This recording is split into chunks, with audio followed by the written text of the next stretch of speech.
Zeg maar wie je bent en zo. Dag Simon, met Steve en Ena. We zijn net aangekomen hier bij Tim. Om gedag te zeggen en kennis gemaakt met Luke Skywalker. Luke Sala. Luke Sala. En ja, je weet het toch hè. We houden van je, nog steeds.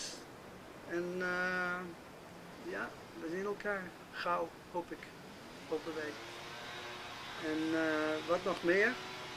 Ik heb Luke net verteld van hoe het vroeger was met jou en Lou en ik. En de liefde. En hoe van ons je kennis gemaakt hebt met de if-if. Dat vond Luke leuk. Dus je ziet het wel, hè? Allemaal toeval. Toevalmensen zijn we nog steeds. Dus met ons, het gaat nog. We hebben hetzelfde als wat Tim heeft.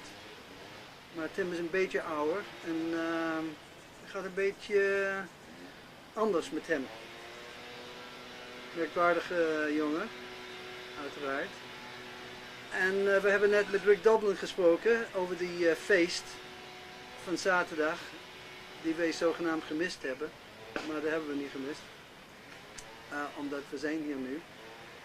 En van wat ik gehoord heb, Tim, hij maakt het erg goed. Dus...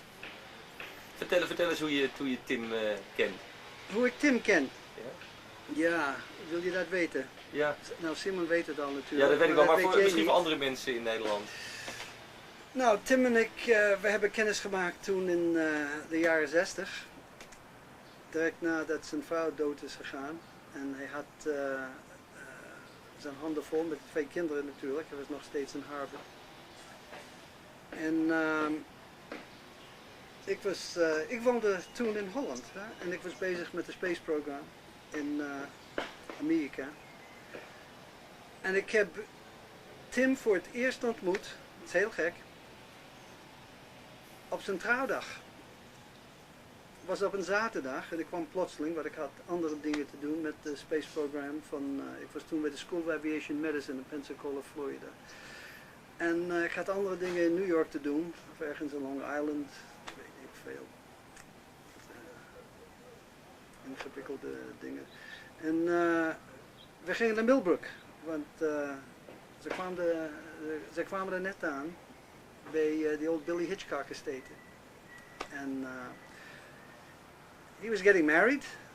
Een meisje die heette toen Nina, denk ik, van Schleeburger of zo. En hij was van plan om direct daarna naar India te gaan. Dus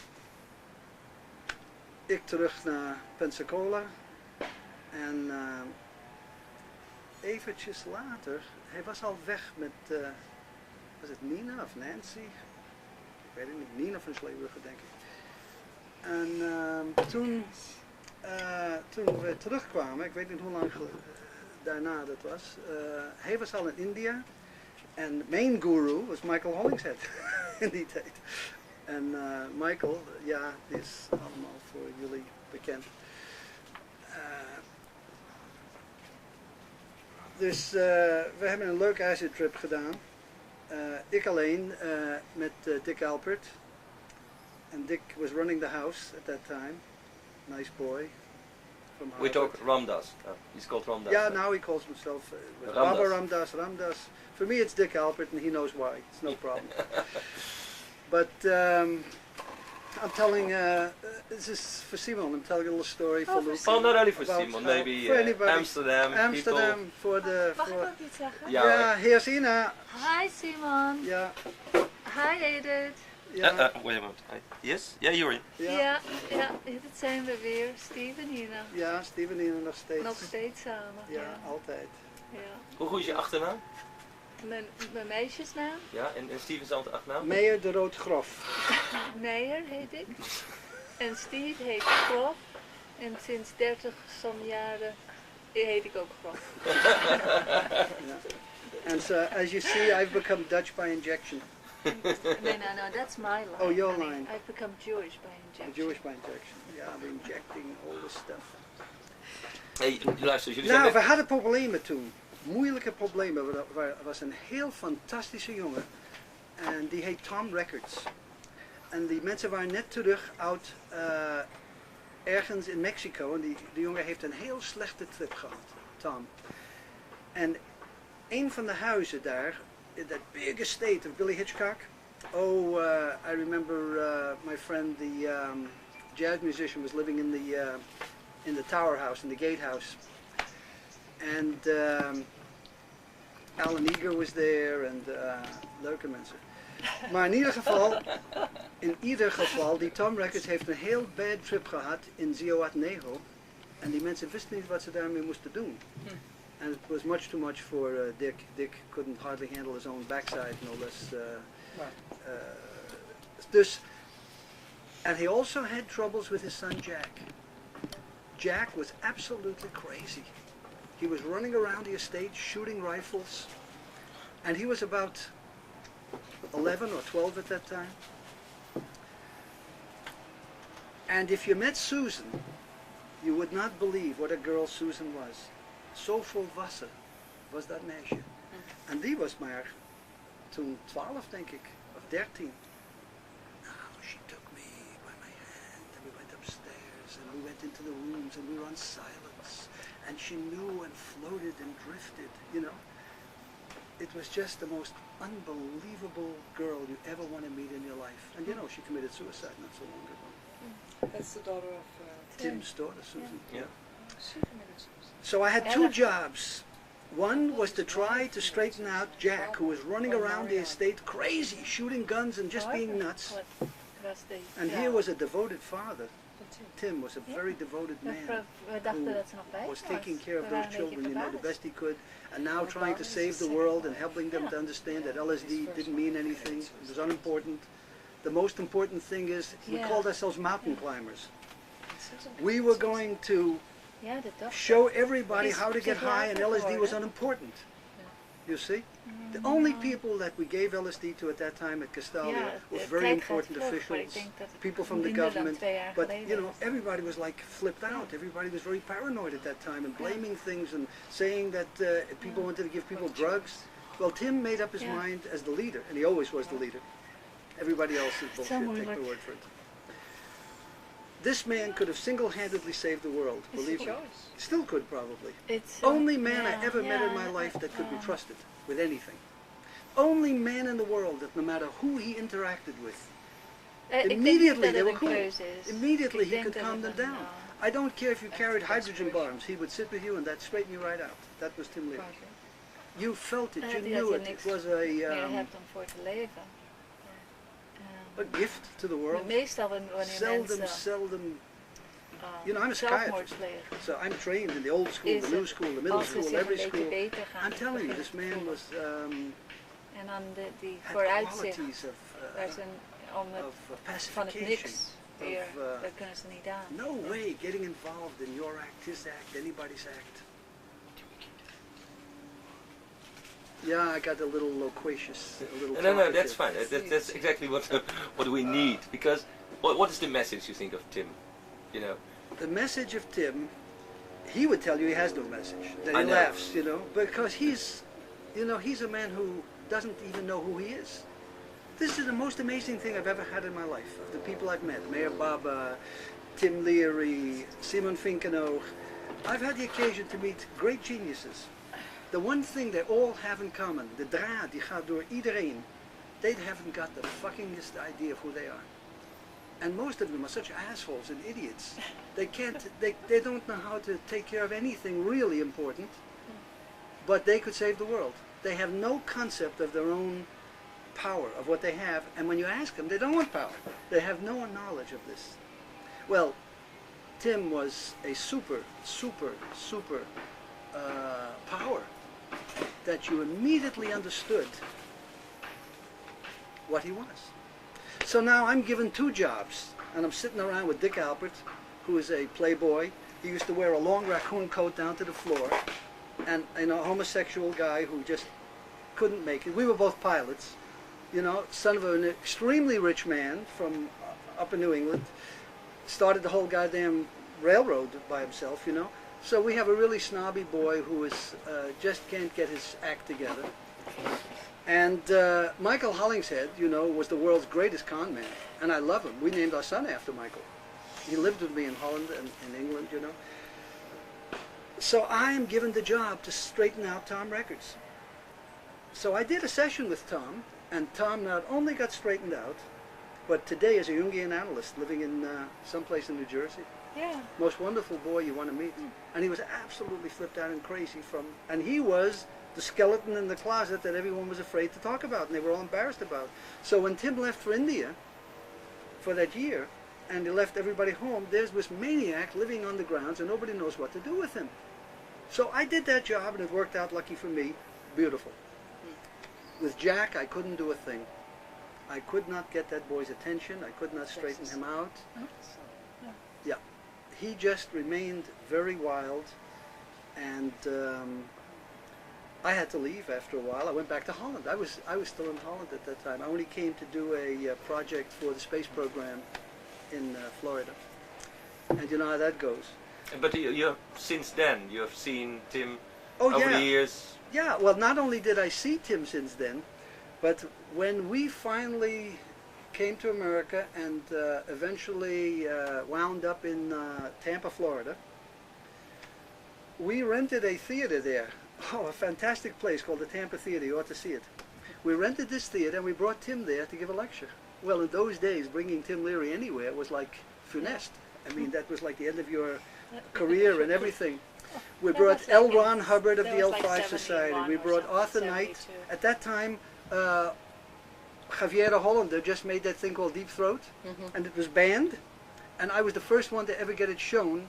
You don't know what Tampa was in '71. This was Did Xaviera and Tim ever meet? You think? That I don't know. But I did bring Arthur Knight there from Los Angeles Times, and we did get the film. We showed the film. Tim came. Ron Hubbard didn't come. Putzing around with his L5 Society or something. And I rented that whole theater. I mean, we didn't have very much money, you understand. We just came with 3 children to Tampa, the most backward place in America you could ever come to. Bekrompen mensen nou, dat hou je niet voor mogelijk. Wat voor geesten die mensen hadden daar in Tampa. So, I think 12 people came, 5 from my family.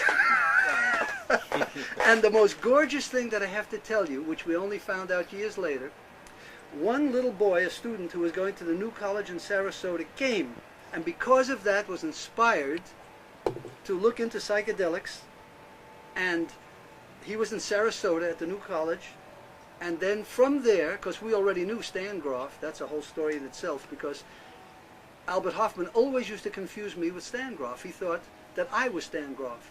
So when I would meet Albert Hofmann at a meeting, Physiological Congress or something, or I actually worked for Basel and Sandoz, he would say, "Oh, Dr. Groff, I'm so proud to meet you." And I'd say, no, wait a minute, Albert, you got the wrong Groff. That's Stanislav Groff, G-R-A-F. This is Steve Groff, G-R-O-F-F. Oh, he would say, really fantastic.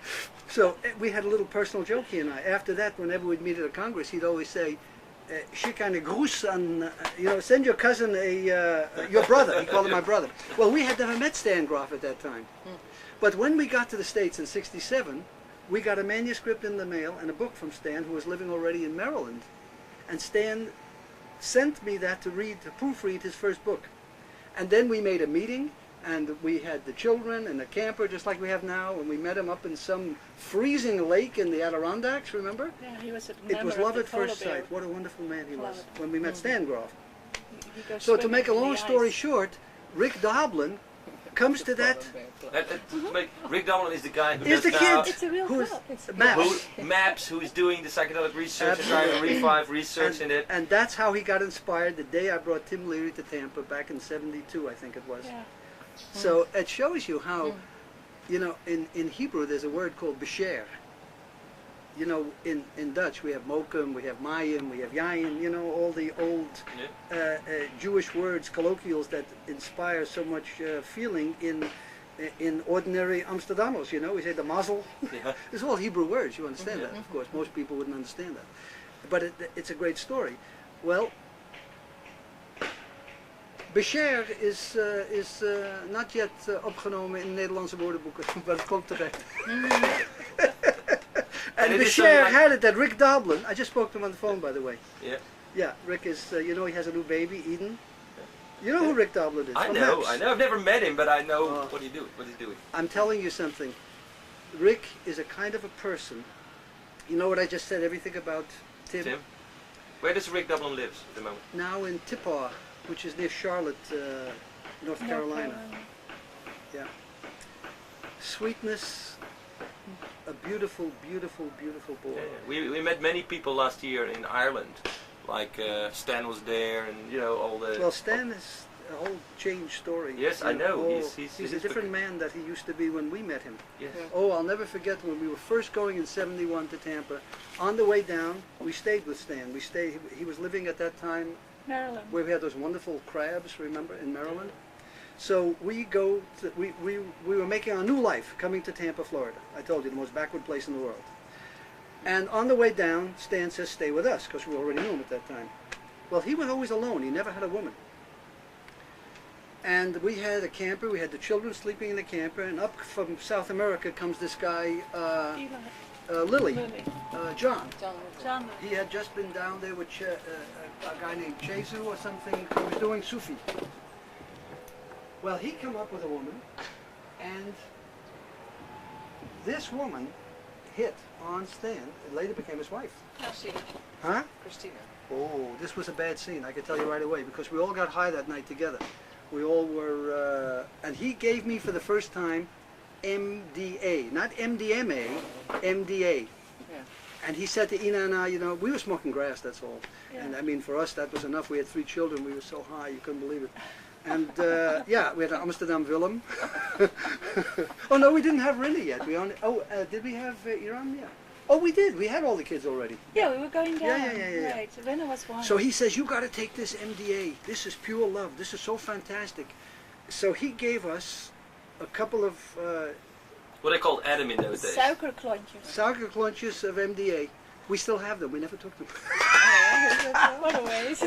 But I'm glad we didn't, because from, you know, I mean, this is my life, We looked at psychopharmacology. it, I mean, not- I was like one of the nothing I was the happening first guy to anymore, ever you do know, they're mescaline so for the old. light company in Right. Amsterdam. All the And with power's Simon, gone. I gave What everybody. a waste. See, when we left Castali at that time and went back to Holland, Nice. we had the last, like 400 trips of Sando. acid, of the pure Sando stuff. They stopped making it after that.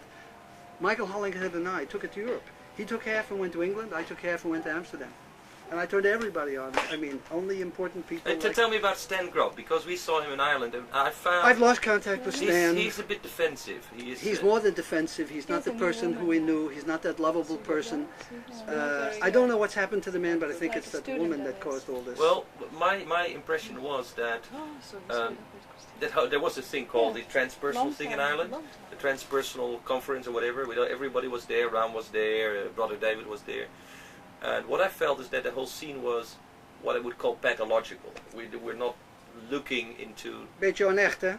yeah, but not positive things. But Mysterious. like you are sick. You need to be cured. Everybody needs Yeah, to be cured, yeah. and that's not my feeling. Ja. Mensen zeggen dat ik ben uptight als ik zo spreek, maar ja, wat moet ik nou zeggen? Ik weet wat ik weet en ik weet wat ik voel en ik weet wie een klootzak is en ik weet wie een bullshitter is. You can't bullshit a bullshitter. I'm the best bullshitter in the world. I mean, ik heb alles gedaan. Ik bedoel, you know, I'm your first national champion of Holland in skydiving, and my club, skydiving club, the Flying Dutchman, just invited me for his 30th anniversary. I mean, I could tell you how to get high in so many ways.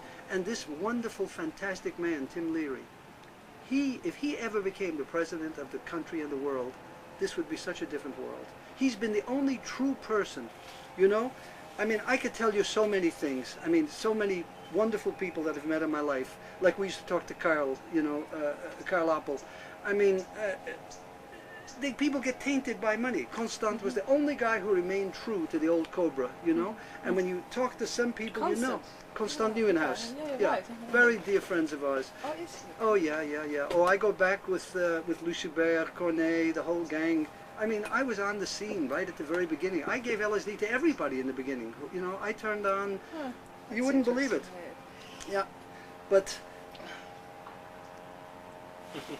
I tell you something, when there was 50 years of LSD in Amsterdam, Yeah. I organized it. yeah, Oh, And yeah? most of those people were there. really, Yeah. yeah, not me. No, no, it's kind of funny to see the synchronicity. How do you call it in Jewish? Besher. Bashir. It's not Jewish, it's Hebrew. It's Hebrew. Yeah, we have enough trouble with Jewish. Leave the Hebrew. So, Yeah, it's for the Bashir. past year, what have you seen in Tim? What, you know? I haven't seen Tim in a number of years, but it doesn't make any difference. But Oh, it's gonna be. When was the last time we saw him? I have no idea. I have no idea. Funny. You can't place it either. No. But I only know. Oh, at a meeting of MAPS. He was Yeah. the speaker. Could be. Could be. But you see lesser people who think they know things. And I don't want to get into Zen, he who knows speaks not, he who speaks knows not. And Simon, liefde, and all this stuff, you know. Simon, you also, you know, need a little bit straightening out, but that's another story. Yeah, but he knows it. It's not Oh, only we all about- know. Yeah. Nobody's perfect. Yeah, you see, because I just happened to drop in at the right time, you know. I came to Holland the first time in '56. And, you know, I was there the day he met Ilse, you know, the day Alexander was born. I mean, you know, you know, they come over de vloer bij ons regelmatig. And when Reineke was on the scene with Rob Uppers, I was there the day that they met. You know, I've been, just I don't know why, so fortunate. I was there the day a lot of strange things happened. I was at the Fraser Gallery the day Yoko Ono, who I already knew before, hit on John. I mean, I knew what was happening. I was standing in the room and I saw the whole thing happening. It was like an amazing scene. It's probably a little after your time. He wouldn't know from India. Huh? Papa? No, Bapak, you don't know about the suburb movement, do you? Oh, you mean Fred? Fred Wessels? No, you don't. What's Fred's name now, Mark? Now he's called Mark. Beeldhouwer in Amsterdam. Also a very close friend of ours. Do you know about the book Liefde that Simon wrote? That split Lou van Gasten and I and Simon apart. It was like an amazing thing. Mm-hmm. A guy in St. Petersburg, a guy comes and shows me a manuscript because I'm Stephen in the book. And I think I have like 283 citaties in the book or something. It was kind of like a whole scene. And Reineke's picture, of course, is on the cover, you know. You never saw that book, Liefde? Oh, well, you should look at it. Hey, I looked at it I'm for a the writer, first then time. you don't read books much. Then you don't read books. Well, I'm not a reader, I'm not a writer, I hate books. But that book you saw. I recently saw it again and looked into it. No, I'm thinking of Olivier Boelen. You don't know Olivier. So you don't go back to... No, I know Tim since, I think it was December 89. 89. 89. That's yesterday. At this place. When I was here with Eric Gullickson and some other people and John Perry Barlow.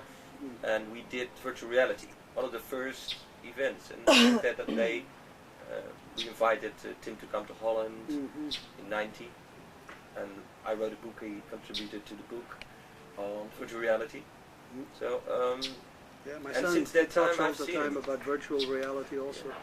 So I've seen Tim many places, and we went to New York. You know, one of those wild nights like last night where we went performing here and there and everywhere and go to clubs. Yeah, and but places. that's a scene. Yeah. That's Yeah, a I know. scene that people Tim don't stuff like that? understand. No. about It's, it. that is. I always say there's two faces to Tim. There's one is the public clown and loudmouth, and then there's the other man that I met first here, 2 who is minutes. out. You know, the most gentle host I've ever met. Well, But he was how to coming. explain it, you know? It's like Zen. It's, you don't really have the words for it. Sometimes you have to just have a series of actions which you would today call virtual reality, but I mean maybe that's the real reality. I don't talk about virtual reality or artificial intelligence because those things kind of like virtual reality. bring up the Oedipus. My son is big into that. Right. Neurochirurg, hè? Uh-huh. Ja, ja. Haar broer was ook chef de kliniek in Amsterdam, neurochirurgie. Op een leeftijd van 44 is doodgegaan. Sauper. Stupid, huh? Yeah, what people do. Tim said right away, and then I knew this is the man who has to be the leader.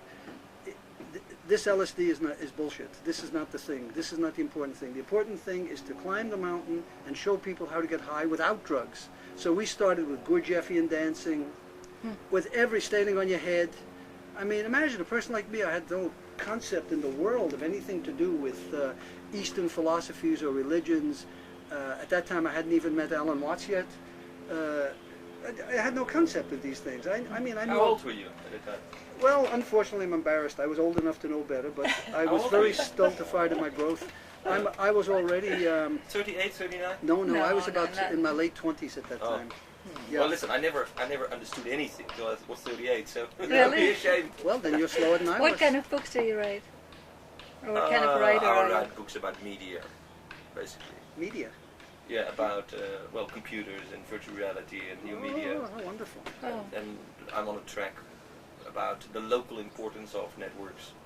Like some people say, act globally, think Yeah. globally, act locally. I'm beginning to feel that it really goes for electronic networks. That it has no meaning unless you know what the Chinese guy around the corner has for daily menu and Yes. what's happening there and there. So that if we use these things close to the chest rather than to know what a coffee machine at Berkeley Yes. is, it's one of those popular net things. Because you become so detached if Yeah. you don't know the guy around the corner. So I hope that these media will help us to get a new tribal relationship, a communal relationship with the people around us, rather than the folks at the other end of the world. Yeah. But that is contrary to popular belief at the moment that it's going to be a global society, which I don't see. Well, how can anyone stop it? I mean, it's Yeah. not a matter of choice. Well, it will stop because this is the quote I have at the moment is doom lurks for the net because data is no info. Oh no, give that up. You can't stop it. Try to stop a waterfall with your I'm bare not stopping hands. it. It's I stopping mean, itself. No, it won't stop itself. There's no way to stop it. It's like water coming down a No. mountain. You can't stop it. Because there is no real value to looking at a coffee machine at Berkeley University. There is no real Don't value. tell that to Tim. You'll get him very upset. But he understands the value of this. It's all Well, part of that the doesn't network. matter. I mean, I have another guy that you might have met, John Perry Barlow, who's from the Electronic Frontier Foundation. We did the book together, and I'm now believing that the meaning of this global thing is wrong. Yeah. Because it doesn't touch us. It's the brave new world come true. Well, I hope it's not. I hope we find that what matters is what touches us. I mean, there's so many different ways to get to the same place. It's just another way to get there. Well, I'm just predicting that as a mass medium that the internet will not work. Well, in that sense, nothing will work. No, LSD didn't work. LSD it had a did potential. work. It's still working. But It's just that people come about it from the wrong perspective. They want to pigeonhole something that can't be pigeonholed. I mean, after all, you have to understand, as everybody, by now it's coming out of their ears, you manufacture LSD in your body whether you like it or not. I mean, 5-hydroxytryptamine is the precursor, we know that. We just don't have the power of resolution to be able to bring it down finite enough, but that doesn't mean it's not there. I mean, there's only a couple of very simple lowest common denominators for, if you want to call it the network or for cohesion. Other than that, it's all onani, afrukken. Everybody's just jerking off on everybody else, but you got to have something to do, so you might as well jerk off on the network or whatever. It doesn't make any difference, as long as you come. Klaarkomen is waar het op neerkomt. Als je niet klaarkomt, then what are you doing? But masturbation is has its limit. Well, that's the point of it all, you see? Because masturbation is self. and then you haven't lived really. You're just, you know, existing there. Mhm. But once you, you know, make the Yeah. contact, then you are living. Mhm. Then now it's